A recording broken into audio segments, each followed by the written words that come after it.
ஆயுர்வேதம் ஒரு பொக்கிஷம் நம் ஆயுள் நீட்டக்கும் அற்புதம். டாக்டர் ஸ்ரீவர்மாஸ். எப்படி இருந்தாலும் தமிழ்நாட்டில் நடப்பது திமுக ஆட்சி தான். அதனால இந்த SIR தமிழ்நாட்டை சேர்ந்த அலுவலர்கள் தான் அதை செயல்படுத்துகிறார்கள். எல்லா கட்சிகளும் ஒன்றிணைந்து அதை விஜிலண்டா சரியான முறையில் செய்யறப்ப தேர்தல் ஆணையமோ இல்ல வேற யாரோ என்ன செய்ய முடியுங்கிறது தான் என்னுடைய கருத்து.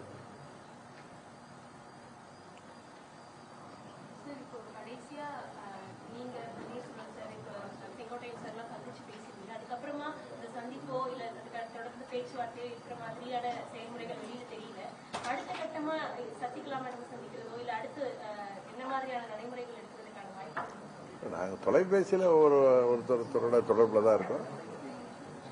அடுத்த கட்ட நடவடிக்கைகள் சம்பந்தமாக பேசிக்கொண்டுதான் இருக்கோம். அது நீங்க அது முடிவுக்கு வந்த பின்பு சொல்றோம்.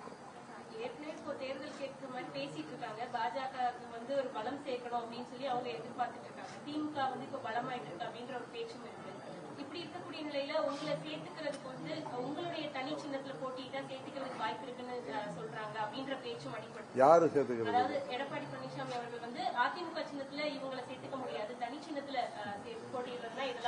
உங்க கேள்வியே தவறுமா. பழனிசாமியே முதலமைச்சரா ஏற்றுக்கொள்ள முடியாது அப்படிங்கிற காரணத்துக்காகத்தான் நாங்க அம்மா மக்கள் முன்னேற்ற கழகம் இந்த கட்சி ஆரம்பித்ததே பழனிசாமியின் துரோகத்துக்கு எதிராகத்தான். அதனால அவர் தலைமை ஏற்றுக்கொண்டு நாங்கள் செல்வதுங்கிற கேள்வியே கிடையாது.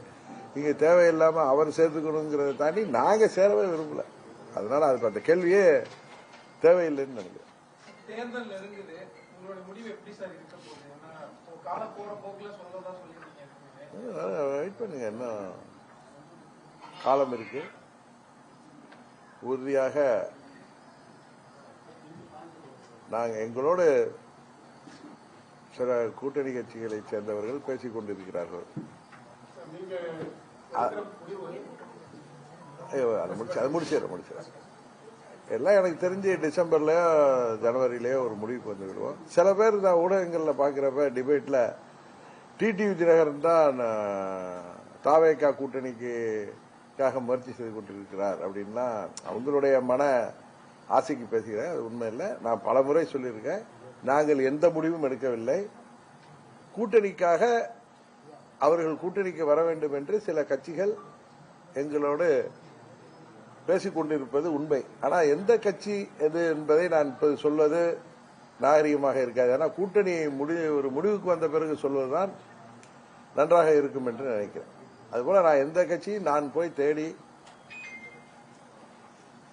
பேசவில்லை. பேச வேண்டிய அவசியமும் அம்மா மக்கள் முன்னேற்ற கழகத்திற்கு இல்லை என்பதை அது போன்ற ஆசையில் பேசுபவர்களுக்கு நான் சொல்லிக்கொள்ள விரும்புகிறேன். காரணம், அம்மா மக்கள் முன்னேற்ற கழகத்தை தவிர்த்துவிட்டு எந்த ஒரு கூட்டணியும் ஆட்சிக்கு வர முடியாது என்கிற நிலைதான் இன்றைக்கு தமிழ்நாட்டில் இருக்கு. தமிழக வெற்றி கழகம் திமுக பாஜக ரெண்டு கட்சியை தவிர யார் வேணாலும் வந்து சேரலாம், அது அவங்க சொல்லியிருக்காங்க. நான் பார்த்தேன் தொலைக்காட்சியில். பட் என்னோட யார் பேசிக் கொண்டிருக்கிறார்கள், எந்த கட்சி பேசிக் கொண்டிருக்கிறது என்பதை இந்த நேரத்தில் சொல்வது நாகரிகமாக இருக்காது. ஏன்னா தேர்தல் கூட்டணி முடிவுக்கு வந்த பிறகு சொன்னால்தான் சரியாக இருக்கும்.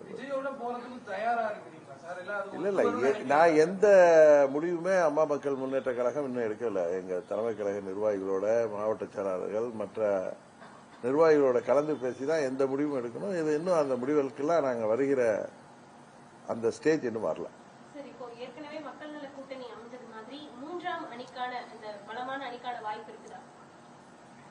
அது 2016 தேர்தல் வேற, இது 26 தேர்தல் என்பது வேறு.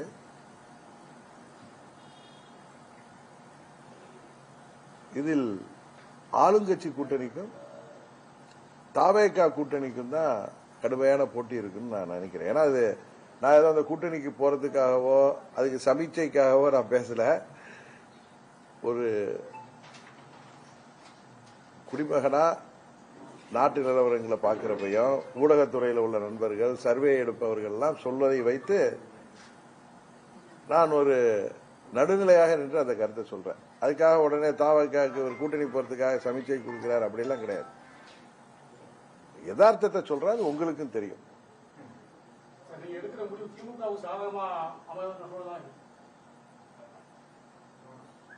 எங்களை பொறுத்தவரை துரோகத்தை வீழ்த்த வேண்டும் என்பதுதான் எங்கள் நிலைப்பாடு. 21 தேர்தலிலே நாங்கள் சில முக்கியமான நபர்கள் கேட்டுக்கொண்டிருக்கிறாங்க. கூட்டணி அமையாது என்று தெரிந்தும் அவர்கள் மீது உள்ள மரியாதையில் வயதில் பெரியவர்கள் கேட்கிறார்களே என்று நான் அன்றைக்கு பேசுவதற்கு அனுமதித்தேன். காரணம், பழனிசாமி எங்களுக்கு துரோகம் செய்திருக்கிறார். எங்களை சந்திப்பதற்கே அவருக்கு உறுதியாக தயக்கம் இருக்கும். அதனால அவர் கட்சியோட சேர்ந்து போட்டியிடுவதற்கு வாய்ப்பே இல்லை என்பதை என்டிஏ கூட்டணியில் உள்ள கட்சிக்கு அங்க முக்கியமான தலைவர்களுக்கு நான் சொல்லியிருக்கிறேன். 21 இது நடக்காது என்று தெரிந்தும் அப்பொழுதுதான் என்ன டெல்லியை சேர்ந்தவர்கள் என்னை அணுகிய காரணத்தினால் அவர்களுக்கு மரியாதை கொடுக்க வேண்டும், அவர்கள் அனுபவத்திற்கு மரியாதை கொடுக்க வேண்டும் என்கிற காரணத்துக்காக எங்களுக்கு 40 தொகுதிகள் உங்கள் கூட்டணியில் ஒதுக்கப்பட்டால் வருகிறோம் என்று சொன்னேன். அந்த தேர்தலில் நான் போட்டியிடவில்லை என்றும் நான் சொன்னேன். அதற்காக நான் அன்று செல்வதாக இருந்தேனே இன்றைய இல்லைன்னு கேட்பது தவறு. ஏன்னா என்னை சந்திப்பதற்கும் ஏற்றுக்கொள்வதற்கும் பழனிசாமிக்கு தயக்கம் இருக்கும். ஏன்னா எங்களுக்கு துரோகம் செய்திருக்கிறார். அதனால் அவர் அந்த கூட்டணி அமையாது என்று தெரிந்தும் என்னை கேட்ட அனுபவஸ்தர்களுக்காக அவர்கள் வயதை காரணம் கொண்டு அவர்கள் அனுபவத்தை கண்டு நான் மரியாதை கொடுத்து சொன்னேன். அது அமையலைங்கிறது அமையாதுங்கிறது தெரிந்தோம். நாங்கள் தனியாக தான் போட்டுவிட்டோம். நாங்களும் தேமுதிகவும் நாங்கள் வெற்றி பெற முடியவில்லை.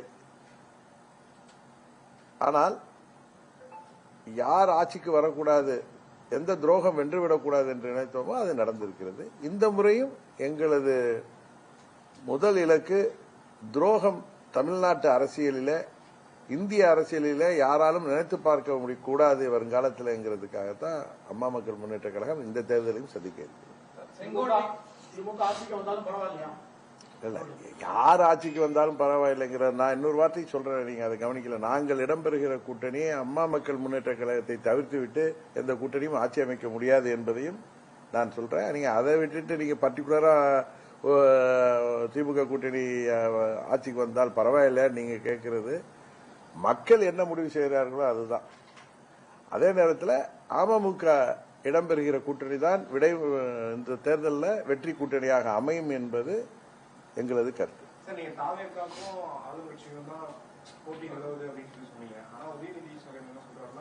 புதிய கட்சி வரலாறு கிடையாது, திமுக தான் ஆட்சி அமைக்க அப்படின்ற எல்லா கட்சிக்குமே இப்ப 49 திமுகவுக்கு என்ன பெரிய வரலாறு இருந்திருக்காரு, இந்த கட்சிக்குமே இருந்திருக்காரு. அண்ணா அவர்கள் 49 ஆரம்பிச்சதுனால இன்னைக்கு வசதியாக 2025 பேசுறாரு. அதுபோல அவர்கள் பேசுவது எனக்கு என்னமோ அவர்களுக்கு ஏதோ ஒரு உறுத்தல் இருப்பதை போல தெரிகிறது.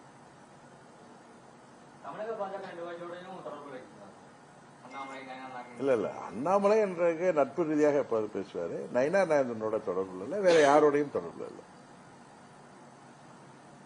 புரட்சி தலைவர் எம்ஜிஆர் ஆரம்பித்த கட்சி இப்ப படிப்படியா சிரிஞ்சிட்டு இருக்குன்னு ஏற்கனவே சொல்லியிருந்தீங்க. இது தொடர்ந்து அடுத்து தேர்தலுக்கு பிறகு எப்படி சார் இருக்கும்? அதுதான் சொன்னேன், இன்றைக்கு புரட்சி தலைவர் ஆரம்பிச்ச கட்சியே இல்லையே. அவருடைய அடிப்படை விதிகளையே தரித்தெறிந்து விட்டு இன்றைக்கு இடிஎம்கேவாக அந்த கட்சி செயல்பட்டுக் கொண்டிருக்கிறது. அதனாலதான் தொடர்ந்து இரட்டை இலை இருந்தும் பணபலம் இருந்தும் கூட்டணி பலம் இருந்தும் அந்த கட்சியால் ஆட்சிக்கு வர முடியாமல் போனது. தேர்தலிலே அவர்களால் சோபிக்க முடியாமல் போனது என்பதை சொன்னா அங்க உள்ள தம்பிகளுக்கு எல்லாம் கோபம் வருது. உண்மையை அவர்கள் உணரவில்லை. இந்த தேர்தலுக்கு பிறகு உண்மையை உணர்வார்கள். மீண்டும் புரட்சித் தலைவர் ஆரம்பித்த அதே சட்டத்திட்டங்களோடு புரட்சித் தலைவர் ஆரம்பித்த அந்த இயக்கம் மறுமலர்ச்சி பெறுவதற்கு வாய்ப்பு இருப்பதாக நினைக்கிறேன். கட்சிக்காக உழைச்சிருந்தா மக்களே பாராட்டுவாங்க. இவங்கெல்லாம் இயக்கத்திற்கு துரோகம் செஞ்சவங்க, இவங்களுக்கெல்லாம் இந்த நிலை தான் அப்படின்னு எடப்பாடி பழனிசாமி சொன்னார். பழனிசாமி மற்றவர்களுக்கு துரோகம் செய்தவர், அது எல்லோருக்கும் தெரியும். இது ஒன்னும் நான் சொல்லிதான் தெரியும் அவசியம் இல்லை. ஒரு 3 வயது குழந்தையும் கேட்டாலும் துரோகம் என்றால் என்ன என்பதை சொல்வார்கள். அதான் சொல்றேன், நம்ம ஊர்ல ஒரு பழமொழி உண்டு, ஒருத்தர் திருடிட்டு ஓடுவான், அவனை எல்லாம் துரத்திட்டு போவாங்க. சாலையில 2 பக்கம் நிக்கிறவங்க எங்க அந்த திருடன் தன்னை பிடித்து விடக்கூடாது என்பதற்காக திருடன் முன்னாடி ஓடுவதாக கை காட்டி கொண்டு ஓடுவது போல சிலர் பேசி வருகிறார்கள். அதுதான் உண்மையை தவிர துரோகம் யார் செய்தார் என்பது தெரியும். பழனிசாமி அவர்கள் மற்றவர்களை கட்சியை விட்டு நீக்கிவிட்டு எங்களை நான் பலமுறை சொல்லியிருக்கேன், ஏப்ரல் 7ஆம் தேதி 14ஆம் தேதி வரை 17ஆம் ஆண்டுல எங்க கூட இருந்துட்டு 21ஆம் தேதிய என்னமோ என்னை கட்சியை விட்டு நீக்கினார்கள். ஏற்கனவே சொல்லியிருக்கேன். அதனால இவரால் நீக்கப்பட்ட பிறகு நாங்களாம் வீட்டில் போய் படுத்துட்டு இருப்பாங்களா? துரோகத்தை எதிர்த்து நாங்கள் இயக்கம் காணத்தான் செய்வோம். எங்க கூட தொண்டர்களும் நிர்வாகிகளும் இருக்கத்தான் செய்வார்கள். அதனால துரோகம் என்பதை பயன்படுத்துவதற்கு கூட அவருக்கு தகுதி இருப்பதாக நான் நினைக்கவில்லை. செயல்முறை முறையா நடக்கணும் அப்படிங்கறதை எதிர்த்து தாவேகா நாளைக்கு ஆர்ப்பாட்டம் பண்றதா சொல்லியிருக்காங்க.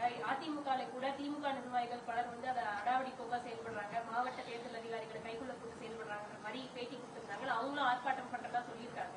இந்த செயல்முறை முறையா நடக்கிறது இல்லதானா? அதாவது திமுக என்ன சொல்லுது, தேர்தல் ஆணையம் இது சரியா செய்யாதுன்னு சொல்லி அவங்க அதை விஜிலண்டா பார்வையிற மாதிரி எல்லா கட்சிகளும் அதை அந்தந்த ஒவ்வொரு பூத்துக்கு வர்றப்ப அங்க உள்ள எல்லா கட்சிக்கும் நிர்வாகிகள் இருக்கிறார்கள். அவர்கள் அதை விஜிலண்டா அதை அதை கண்காணிக்கிறப்ப எந்த தவறும் நடப்பதற்கு வாய்ப்பில்லை. இது போல இறந்தவர்கள் ஓட்டு, 2 ஓட்டு உள்ளவர்கள் ஓட்டு, இது போன்றதெல்லாம் நீக்குவதற்கு நல்ல வாய்ப்பு இருப்பதாகத்தான் நான் தனிப்பட்ட முறையில் கருதுகிறேன்.